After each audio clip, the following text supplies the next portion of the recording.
Welcome to Total Retail Talks, your podcast channel for retail knowledge. Hello, and welcome to this episode of Total Retail Talks. I'm Joe Keenan, the editor-in-chief of Total Retail. I'm joined on today's episode by Ariane Goldman, who is the CEO of Hatch Collective, which is the parent company of leading maternity brands Hatch, Motherhood Maternity, A Pea in the Pod, and Destination Maternity. We're going to talk a little bit about the this new Hatch Collective and how these brands kind of fit together in the overall business, and excited to have the opportunity to talk with Ariane. So thanks for joining me today, Ariane. Hi, Joe. Thanks for having me.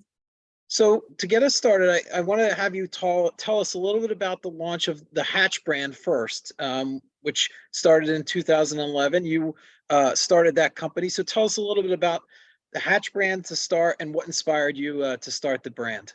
Absolutely. So I started my career in corporate America, climbing up the ladder for about 9 years.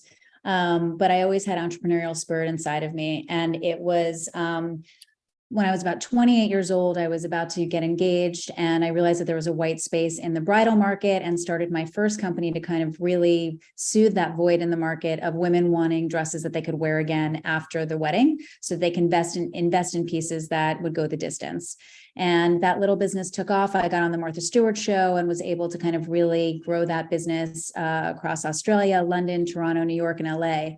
And it really kind of set me up as an entrepreneur in my first brand building exercise. And it was a cash positive business, a wonderful business model. And when I became pregnant with my first daughter, I saw another white space through this next journey in my life of, being pregnant and wanting a brand to be speaking to me, offering me products, and really educating me on this next chapter of my journey as a woman. And I was shocked to see that there was no one out there. And so based on the confidence I had in starting my first brand, I lent myself a couple $100,000 to start Hatch. And it was a different business model at the time. It was, you had to have inventory and build a website. It was the early days of D2C when Warby Parker was rising. And I was really excited to kind of be that voice and that brand that was making women feel like somebody was listening to them. So Hatch started in 2011 with 10 key pieces that I figured every woman would find useful to invest in so that they could wear it before, during, and after pregnancy. So following along this same idea that you can invest in pieces and they're not disposable for a period of time in your life based on what you're experiencing. And very quickly, I was able to kind of take the 10 pieces, meet with customers, take them, do trunk shows and really understand from customers firsthand, almost focus group like, of what products they wanted me to meet. And I bootstrapped the business for the first 6 years before raising money and really started, I built the proof of concept behind this and became the category leader in maternity. So that provides us with a great overview of the Hatch brand, and now you've expanded out, as I noted in my introduction. And in fact, earlier this year, it was announced that Hatch would assume operational responsibility for the Hatch Collective. So can you start by telling us a little bit about this new business unit? I've identified some of the brands, but maybe you can go through them and talk a little bit about why bringing these individual brands together under one umbrella made sense. Absolutely. So to continue on, so the first 6 years I bootstrapped Hatch before raising 2 rounds of money. So I raised $7.5 million through to this past December to build Hatch into really the category leader, multi-category, having a beauty line and products, and then omni-channel. So both direct to consumer via our website. We have 3 retail locations, and then wholesale relationships. Obviously, in the world of the prime customer, we want to be where our woman needs us and get to her as fast as possible. And it was through the pandemic and the supply chain issues and really kind of the economic, the state of the world in the last couple of years where we knew that we needed to raise our Series B. And we were excited based on our growth numbers. We grew 70% in 21, 30% in 22, and we're on track to grow 24% this year. And it was really based on, this growth, knowing that we needed a new capital raise. And so We had danced with different people in the market to see kind of who would be the best fit. We hired a banker and really went out to raise some money. And Marquee Brands emerged as a really great partner because they owned the portfolio of these heritage maternity brands, Pea in the Pod, Destination Maternity, and Motherhood Maternity, which in their heyday were really the market leaders. Over time, I think through different leadership and a declared bankruptcy back in 19, they've actually been falling in revenue and really needing help to kind of scoop up and turn that business and those brands around. And so there we were in the market looking for capital and the right partner. And then these brands were looking for operational expertise and really the brand, the brand standard that we've built with Hatch. And so it was a really beautiful partnership that we formed, and we closed a deal this past December. And what that did was it made Marquee a minority investor in Hatch and gave us the operational control behind these brands.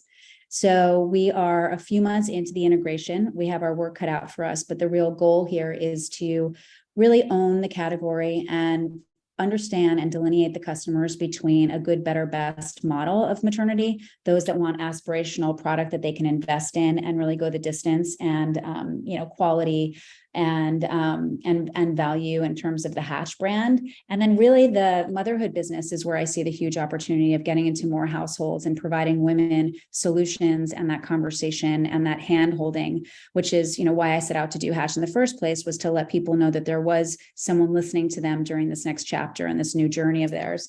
And motherhood is going to allow us to access many more women at a better, at a different value and a more mass priced product. So we're really currently in the midst of architecting what this looks like. Motherhood will be the mass market play. Hatch will continue to be the aspirational standard. And then Pea in the Pod will be what we're trying to really figure out is where Pea in the Pod sits and what we think it'll be like a beautiful boutique occasion dress shop, and continue to build that brand that way.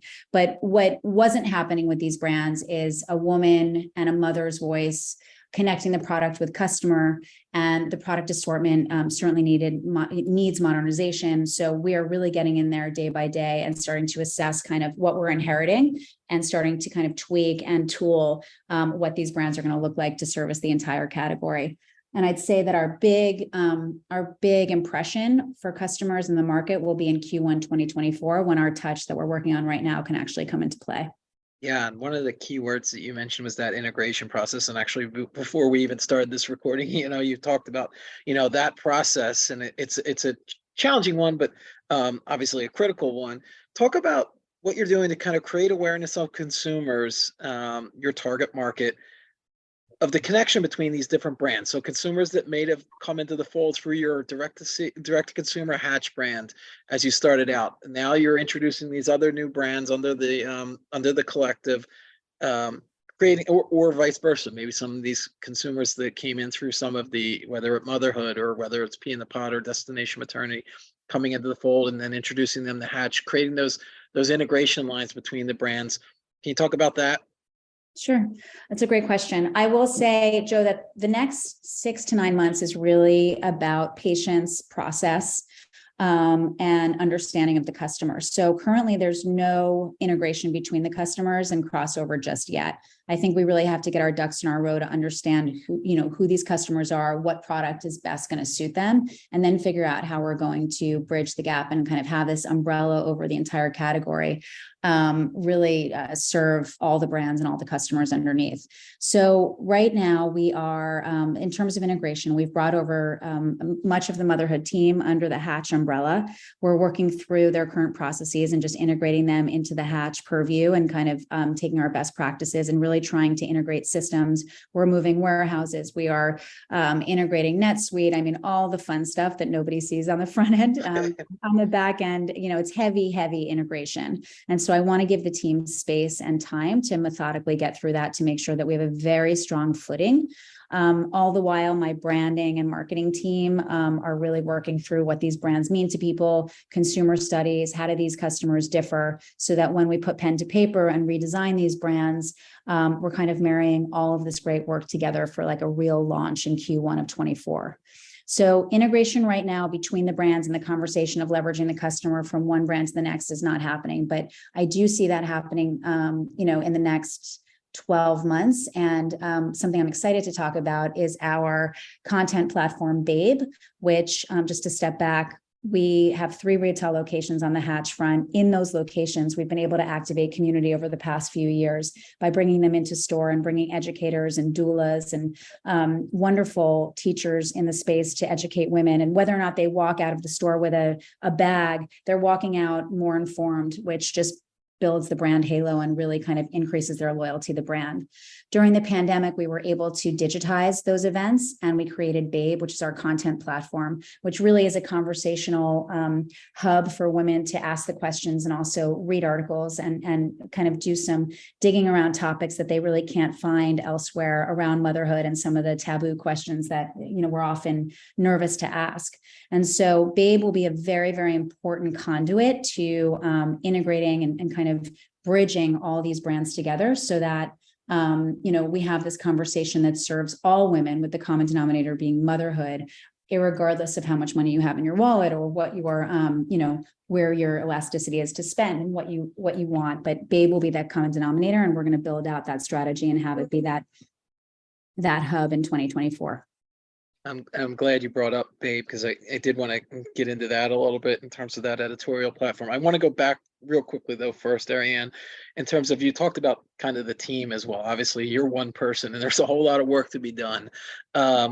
So talk about kind of, as you bring into the fold these new brands, the role of your team and kind of getting everyone working on the same page and aligning. I know that's an operational challenge. It's a technological challenge. That's I would think it's a leadership challenge too. So from your perspective as the leader, how do you kind of get everyone on the same page and aligned? Yeah, it's a great question. It's all of the above, Joe.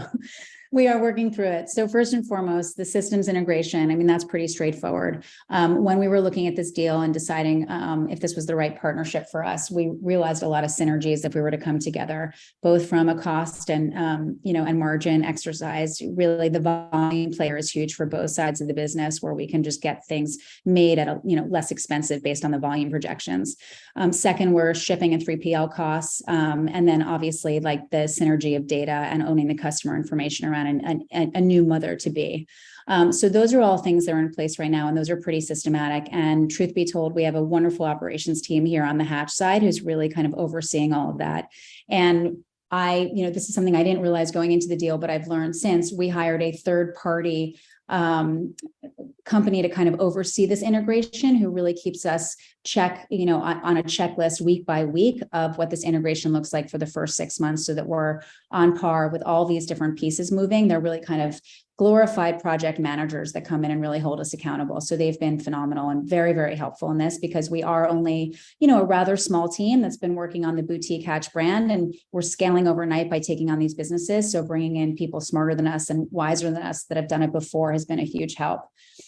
So on the systems front, we're underway, and that's methodically kind of on a timeline. From a people standpoint, I am heavily invested in the culture we've built here, and, Motherhood, Marquee Brands has really folded the motherhood business underneath them, and we've taken on some key talent from their team. But obviously there's different, ways of looking at businesses, and we're realizing that the motherhood and P businesses have really been looked at in a very different way than we've been looking at the Hatch business. And because we've been on the up and growing, we really are going to leverage a lot of our learnings and the way we approach, whether it's a digital strategy, an inventory assortment strategy, all of the stuff and the nuts and bolts of building these businesses. We're going to start to, or we already have started to, really inform the motherhood businesses with our way of thinking. And that really takes time and patience and kindness, because these wonderful, talented people are coming over and they have to almost learn a new language. And so we're really holding their hands every day to try and educate them and teach them about the way we're looking at things, and work together on applying it slowly but swiftly to the motherhood businesses, so we can start to take that underneath our wings.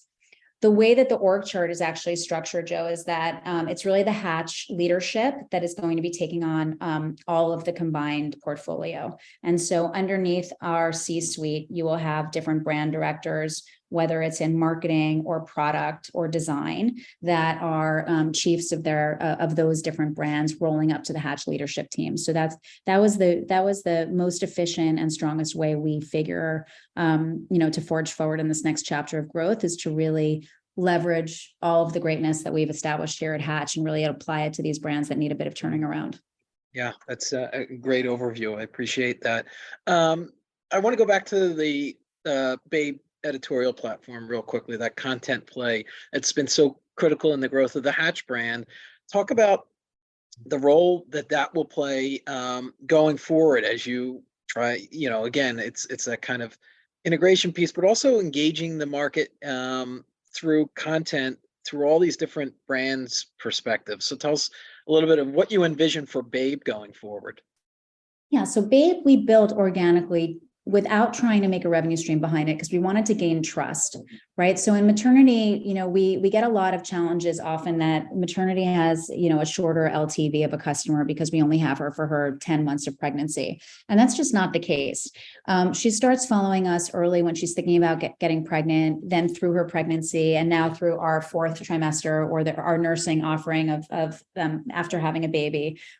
She's with us from a product standpoint for a good 14 months. And it's Babe and the content play and the conversation that keeps her engaged and loyal to us through her next pregnancy. And if she doesn't have another baby, just as she becomes a new mother. And so Babe has enabled us to interact with our customer in a totally new way that doesn't involve product and increase her LTV with us where she's loyal and we can cross-sell her into product if it makes sense. Otherwise, we just really like engaging her, for as long as she'll have us.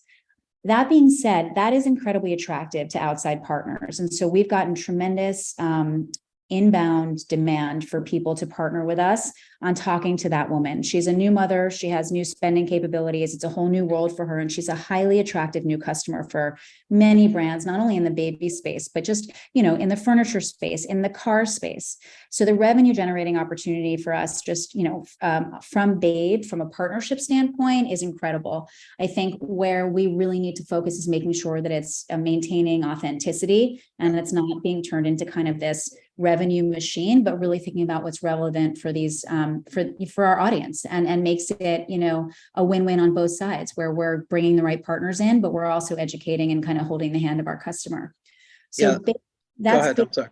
No. So I was just going to say, so that's been what's been happening on the Hatch side. Now on the motherhood side, they've had an incredibly strong business on partnerships as well, in terms of, these bigger companies wanting to get in front of new moms on a more mass level. So different types of partnerships. So what we're doing right now is we're kind of merging what we've learned on both businesses of how can Babe really be this content platform that first and foremost is authentic and has real conversation, but also plugs into perks and opportunities for advertising and really kind of bigger picture media plays that just tie into new motherhood and, and the engagement of these women. And so it's kind of this new arm for us. And quite frankly, I know how to make product and I know how to connect with a customer. Content and commerce is a newer area for us. So we're going to be investing more heavily in 24 on that conduit on how to make Babe kind of its own engine that's able to serve this bigger motherhood category now that we have, now we're at the helm of it. Yeah, I was thinking that desired target demo that you're speaking to through the Babe platform is obviously very attractive to brands and to others. Then that media network can become a revenue source for Hatch Collective. So a real opportunity there. But also it's, I would think, and tell me your thoughts, that you talked about that individual customer lifetime value as you try to engage them beyond, just their the maternity stage, but longer. And it's also, I would think, a referral opportunity too, as they're talking with other mothers and, creating this community is establishing, you're kind of extending your reach and getting some of that referral traffic as well, maybe. Absolutely. I mean, look, I learned it with Hatch. When I started Hatch, it wasn't about buying, customers at the top. It wasn't about, acquisition strategies on that. It was grassroots building the brand and having people talk about it and referral and, making women smile and content like that organic, especially in today's world with iOS and the increasing cost of acquisition. Yeah. Organic growth and referral is a key strategy that we're investing in to kind of build and scale this business quickly. So you touched on this briefly, Ariane. I'm just going to follow up on it in terms of some of the operational efficiencies when it comes to inventory, when it comes to fulfillment, when it comes to that delivery piece. Talk a little bit about some of the operational efficiencies that you're targeting as you bring these brands together under the Hatch Collective. Yeah, I mean, I've been having somewhat fun the last few months because we're actually in the driver's seat, which is it's a good time because not everybody's in the driver's seat right now. So, I've been able to get on the phone with, 3PL providers and really start to negotiate because I have leverage. We are, millions of units. And we are very high volume now. And so that is just, a real opportunity for us to get costs down. So, who our logistics partner is, who our factories are. There are factories that on the hatch front I've been wanting to work with for many years, haven't had the volume to do so. And now with the new motherhood portfolio, they're opening the doors for us. So from a cost of goods standpoint, we could buy deeper, we can make it cheaper. From a shipping standpoint, we can get much better rates, both with, not only the logistics warehouse, but FedEx, UPS, all of them. And then really the synergy between, just our team, really having really strong leadership, be able to kind of take their playbooks and apply it across several brands. There's a real cost efficiency there. So our payroll is going to go down as a percent of revenue. And so if you start to look at these different buckets, it really makes sense that we're coming together so that we can, come out of the gate profitable year one, as a synergized organization now and really scale profitably for the next 2 to 3 years. So I'll wrap up with this final question for you, Ariane. As we record this on March 1, and this will be playing before the end of the month, looking out through quarters 2 through 4 of this year, of 2023, you've talked about a lot of the groundwork that you need to do, that foundational work that you're doing now. Where are the growth opportunities that you're targeting and most excited about for the Hatch Collective for the rest of this year? So in transparency, Hatch will continue to grow. So we're looking at Hatch growing, the Hatch alone brand growing about 25% this year. And with Motherhood and P, we're looking to keep it steady to last year, just so we can normalize and really just kind of give it a grounding in this new, under our purview with all of this new migrations that we have. So, and the growth opportunity is really stabilization right now. And so by June, we plan to be in our unified new warehouse, all the brands under one roof. We plan to integrate NetSuite, which is no easy feat. So that's going to be a big win where we can be looking at the data again under one system. All the while we're doing some brand architecture work and customer studies so that we can have that all come to the table and we can start to design and think about how to talk to these different customers in a way that matters to them with a value proposition against each brand. So we're really kind of laying the framework and the groundwork right now for, all of it to come together in Q4, where the world and then, our customers can see it in Q1. And so I'm not betting on high growth this year because we've got a lot of work cut out for us, but come 24, we're going to be ready to roll. Yeah, that's great. And thinking about distribution channels, obviously the D2C piece and wholesale, those are your primary channels for now, at least? Yeah, absolutely. I mean, our opportunity with Amazon, with Macy's, Target, they're all growing. They're all awesome. And by bringing them under one roof, we have more leverage, our, advertising capabilities. We have more learnings and expertise. So the synergy is kind of everywhere. It's about prioritization and just really kind of doubling down on what the biggest hits are going to be. Yeah. Oh, I want to take the opportunity to thank Ariane Goldman, who is the CEO of Hatch Collective, for joining us and telling us all about the recent launch of the Hatch Collective and all the exciting things that are to come from that business. So thanks for joining me today, Ariane. Thanks for having me. Appreciate it.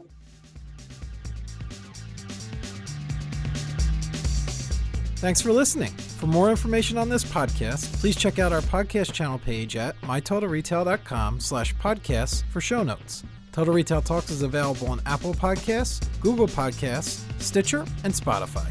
Make sure to subscribe on our podcast channel page as well. If you've enjoyed this episode, please take a few moments to rate and review this podcast. Thanks, and until next time, this has been Total Retail Talks.